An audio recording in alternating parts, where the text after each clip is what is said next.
Warning. Warning. Warning. Warning. You are entering into the unplugged mind of Paul Clough. Too late. Personal Development Unplugged. Hey there, you. How you doing? Yeah, you. You with the old earbuds on.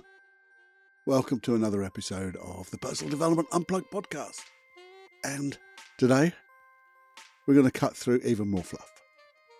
Try to get down to the nitty-gritty of how things work. And it's all about, this time, the cycle of anxiety and loneliness. So what we're going to look at? We're going to look at, I guess, how loneliness and anxiety, well, they just link together. One comes with the other one comes with the other. And not only do they come with each other, they're linked, but they feed off each other. And it's a cycle that can just, well, spin out of control sometimes. So I'm going to look at all of that, plus some steps to change, because I just want you to know that everything is changeable. So if you're anxious and you're lonely, together, we can find new ways. And this episode will be a little bit more general, giving you some, I'd call it like cognitive steps to change. And then on another episode, we can dive deeper if there's more emotional root causes behind loneliness and that anxiety. Okay? So let's have a think. This vicious cycle. And what do I mean by vicious cycle? You see, I don't know about you, but when I get a little bit anxious, I get that feeling sometimes maybe in my gut, it doesn't feel really good. I tend to feel very much alone, very much isolated. And I don't know, it's like if it was with you, but I don't want to reach out for people. I don't. And that's when that loneliness sweeps in as well. And that feeds your anxiety. And they just keep going on together. One feeds off the other, doesn't it? The more anxious I get, the more isolated and lonely I feel. I don't want to reach out. And then I even start to question my own worth.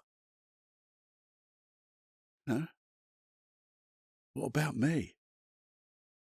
And what about those relationships that I thought I had and I haven't got because I'm just by myself? And that makes me more anxious. And you see, it's as if that anxiety is feeding off the loneliness. And the loneliness is only magnifying the anxiety. For fuck's sake. One's bad enough, isn't it? Anxiety at a level is overwhelming and deliberate. I can't even say the word, but it stops you doing stuff. And now it's linked with this loneliness of being unconnected, disconnected. Oh, blimey. So, what's the question? What's the question we should ask ourselves? Well, how do we break the bloody cycle? How do we break that cycle? And I think we need to approach it in this particular episode in two parts. And the first one is looking at that anxiety, that feeling inside, which is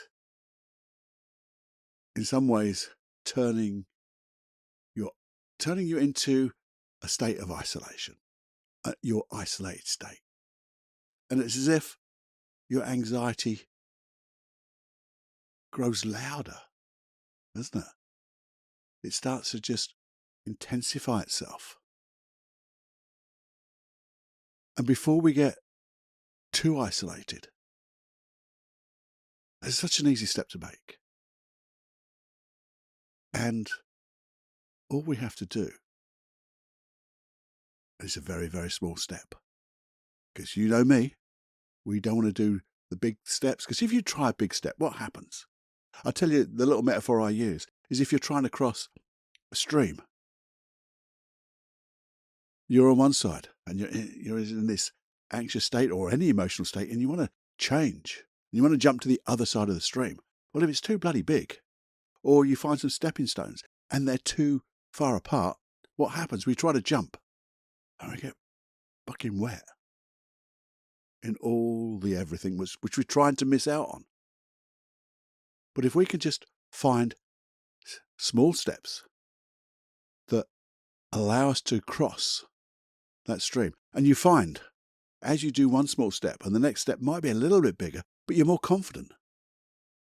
You're more confident in yourself, you're more comfortable in yourself, and you can take that little bit bigger step. Not huge, just a little bit bigger. And then you get more confident in that, and you build off it. You get more motivated. You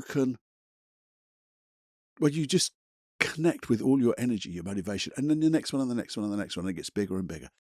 And then we're on the other side. So we need going back to this, getting into and stopping the doubts of this isolation, this disconnection, a small step. And it could be as simple as texting somebody. And not a needy text, oh, well, I'm anxious and things like that. No. Just a little text that you'd like to hear. Something like, how you doing, mate? Thinking about you. That's all. Just wondered how you're getting on. And that's just opening the door. Opening the door. And in some ways, as you do this, you'll find that your unconscious mind begins to realize that you're actually not alone. And you're building a bridge out of this anxiety and the doubts of disconnection or the doubts of connection. Simple little things like a little text. Doesn't even have to be a phone call, because maybe that's a step too big. Just a small step. And as you do that, you may get into a conversation, and suddenly your unconscious mind goes, actually, yeah, we have got connections. And the anxiety around this particular issue begins to subside. Yes, I know there could be deeper issues around anxiety and disconnection, and we'll go into those, like root causes and how to deal with that with real specific processes at an emotional level, psychological level. But now we're doing like the cognitive steps you can take as soon as you feel that feeling of anxiety around disconnection, being alone. Does that all make sense? It does to me. And it's doable, isn't it? And that's the whole point about this episode. I want to find doable things that you could do right now. You know, we don't have to spend hours thinking about it, writing it down. You can do. We're going to find better and quicker ways than that, by the way. But these are things that you can do yourself right now, as soon as it comes. Because you want to break that bloody cycle, remember. It's called a pattern interrupt. And it's just showing your unconscious mind, hey, not this, but this. And if you keep doing that, every time it happens, not this, but this, it will surely just disconnect and allow you to connect. Okay? Now, what's the other side of this? Well, it's that bloody loneliness, isn't it? Let's have a little look at loneliness. And now some people would think loneliness is the absence of people. And it's bloody not, is it? Because if you really feel lonely, have you ever felt lonely? I know I have. And I'm a little bit of an introvert, and I'm happy in my own space in a crowd. But I've also been in a crowd and felt very lonely. So it's not the absence of people, because I know that sometimes with the absence of people, I can really enjoy myself. Because I do know I'm connected with other people. So I've got that in my unconscious mind and my conscious mind I know if I wanted to, I can connect. But at this moment, I choose not to. So it's not loneliness, not isolation. It's just me being with me. But real loneliness is, as I say, not the absence of people, but it's that lack of and the absence of connection. And it's a trait of human beings. We need, like a community, we need to be able to connect. And it's one of the things that keep you healthy. Yes, you've got to keep fit. Yes, you've got to eat right. Yes, you've got to get your brain going. But you also need connection with community. They're the 3 pillars. So if you start to notice a little bit of loneliness, and sometimes we feel that it's hard to find those connections. And guess what? There's that bloody anxiety then start to build in. You see, that inextricably, and I got that word, that's brilliant. Didn't think I was going to get it out of my mouth. But they're inextricably, see, I knew I'd fall over. They're linked, aren't they? And they really are. So again, we're talking about feeling that it's harder to connect with people, harder to make those connections. That's where loneliness and then that link inextricably. Want to say it again. So what can you do? What can you do to seek connection?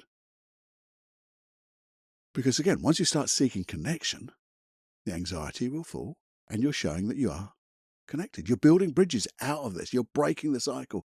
Pattern interrupts. And if we do it right at the early stages, and this is what we're really talking about in this particular episode, the early stages, we're creating new ways. Not this, but that. So how? We've got to do the hows.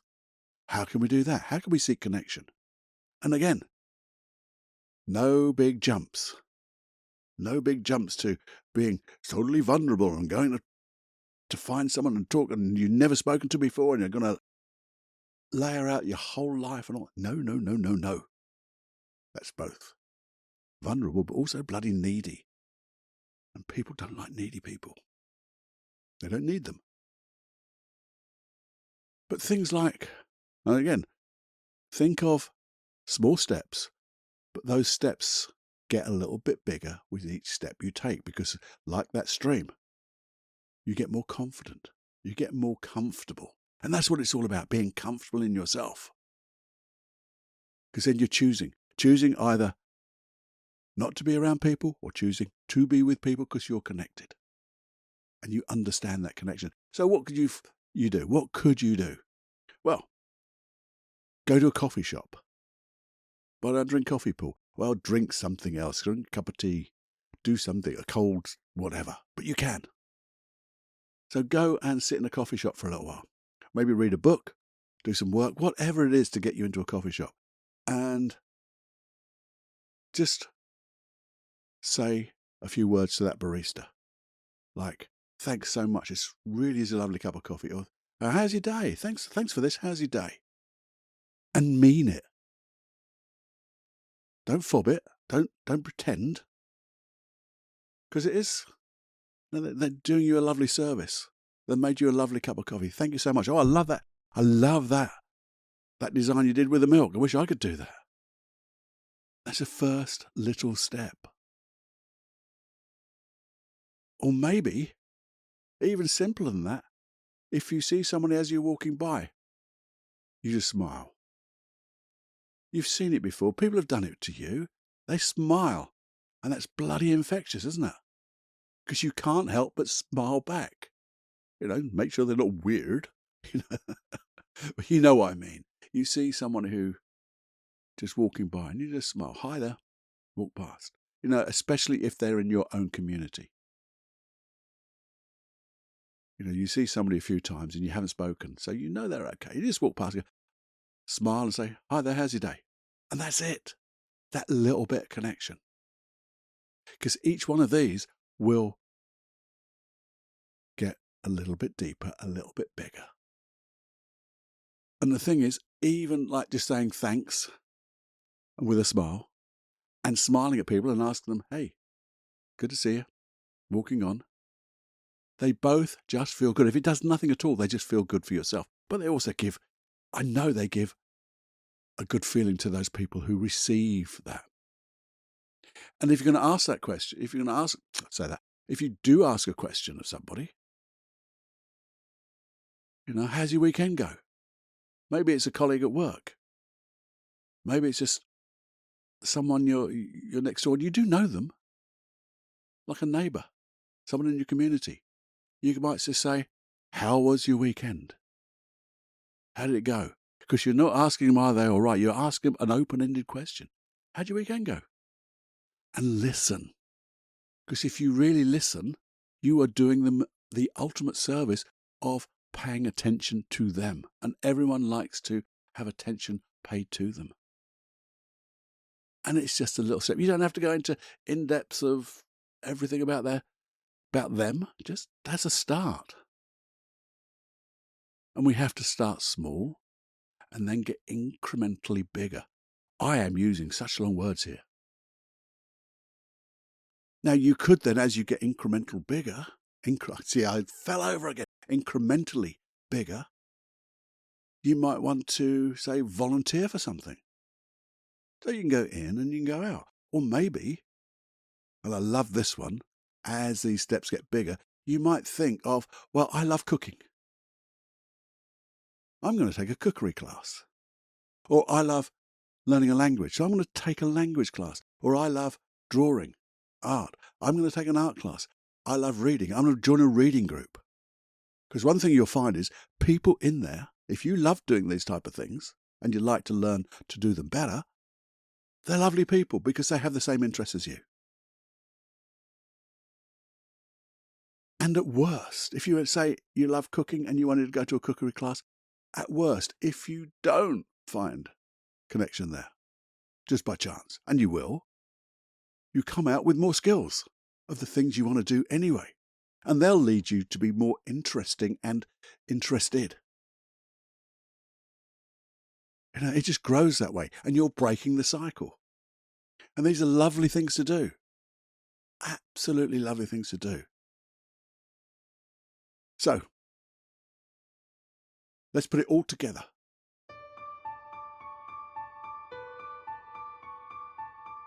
I hope I made myself clear, but I want to summarize a little bit, putting it all together.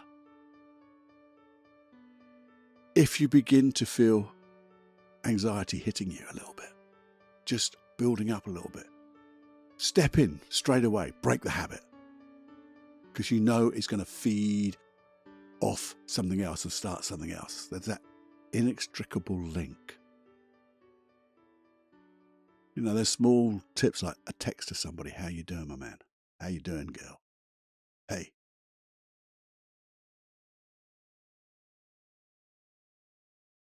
And just remember, loneliness can creep in. Again, find small steps to connect. That smile, that little thank you. And you can do it anywhere, in any shop. But when you sit I love coffee shops because there's an atmosphere as well. And it's an atmosphere, if you want to, you can leave straight away because you're always going to be safe.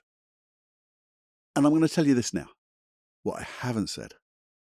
This will feel awkward. It will feel really awkward. And that's a given. Because things like this always feel awkward because we think we're going to do things unnaturally, but it's actually natural because you'll be yourself. But because it feels a little bit awkward, that's why we're only doing little steps.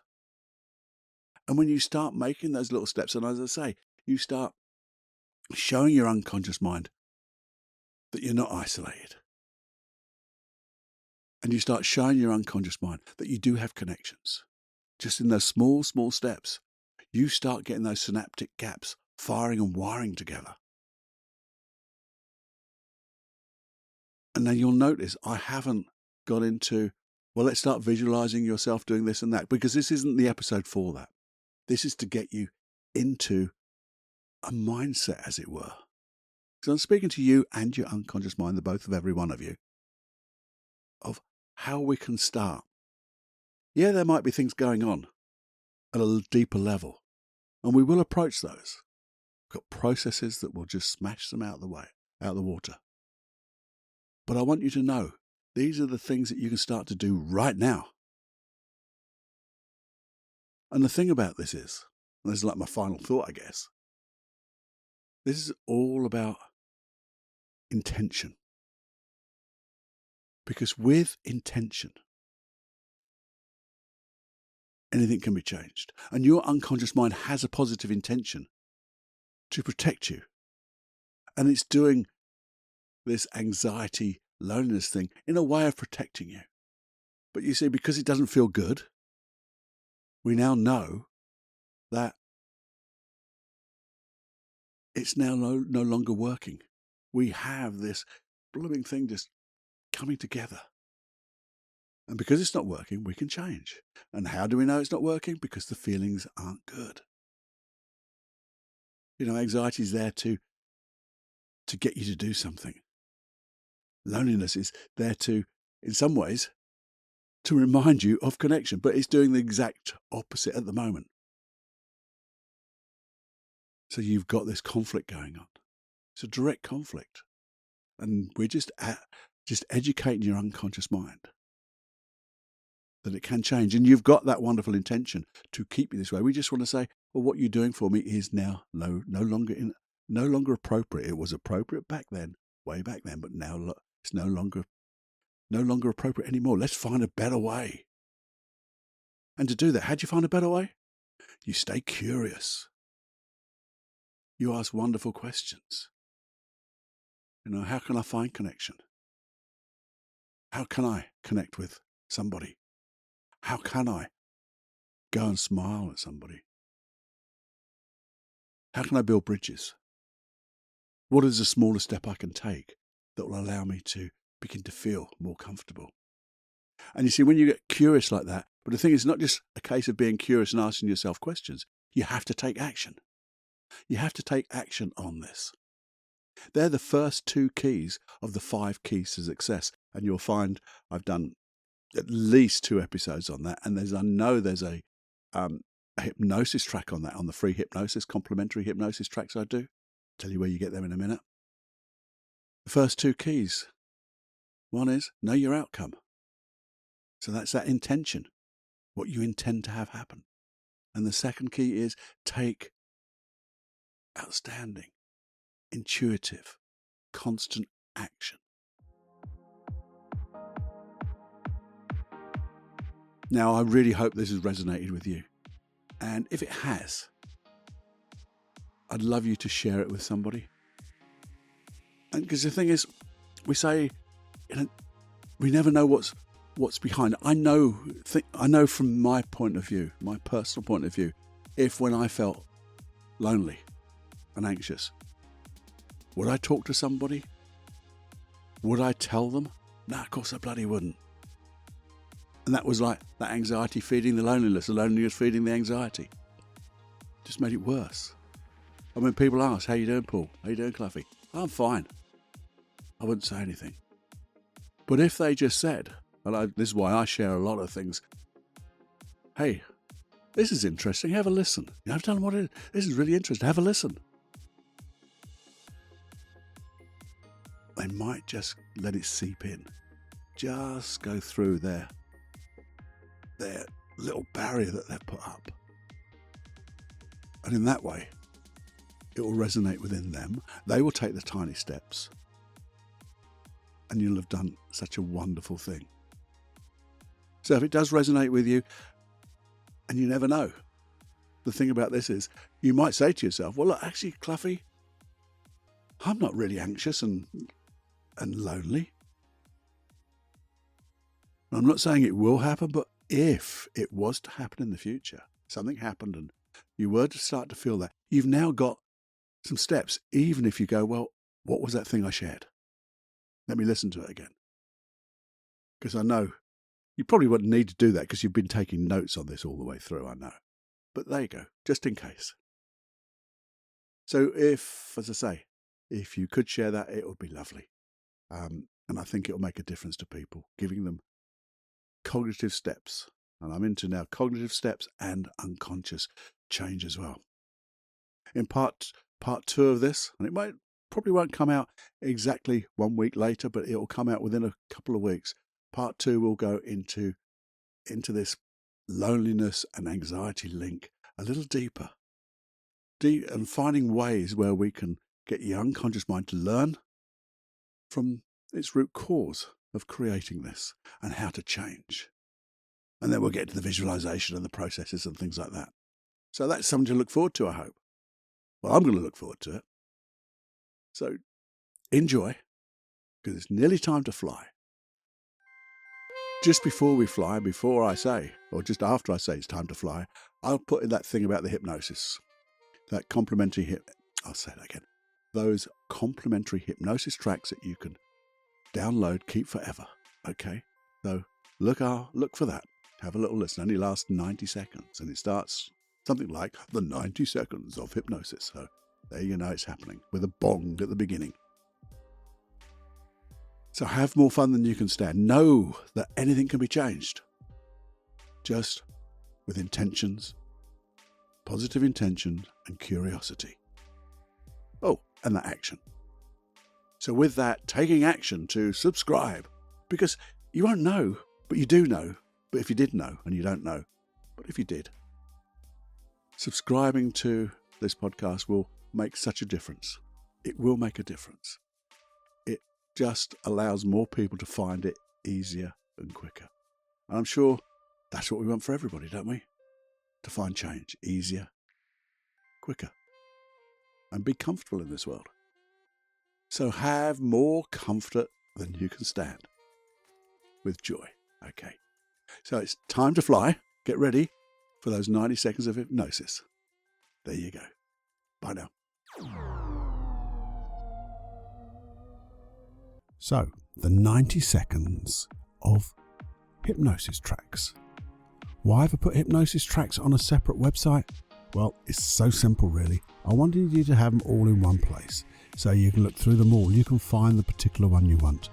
I've even made them downloadable so you can put them on any of your playing devices that you prefer. You don't need Wi-Fi, you don't need the iTunes or whatever. You can put them anywhere you like. You can even burn them onto disk if you want. Where do you get them? Well, there you go. I told you it's paulcloughonline.com/podcast.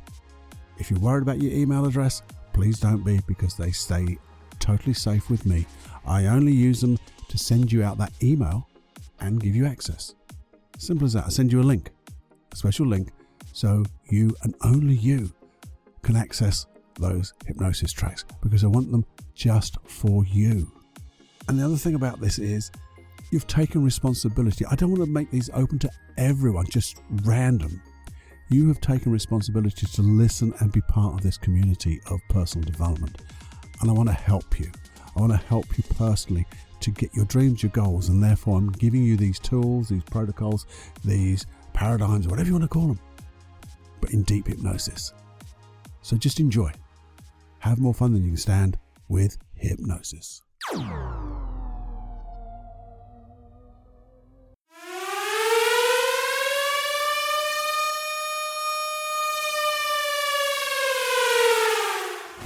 Warning, you are now leaving the unplugged mind of Paul Clough. It's time to fly on your own. Be brave, my friend. Personal Development Unplugged.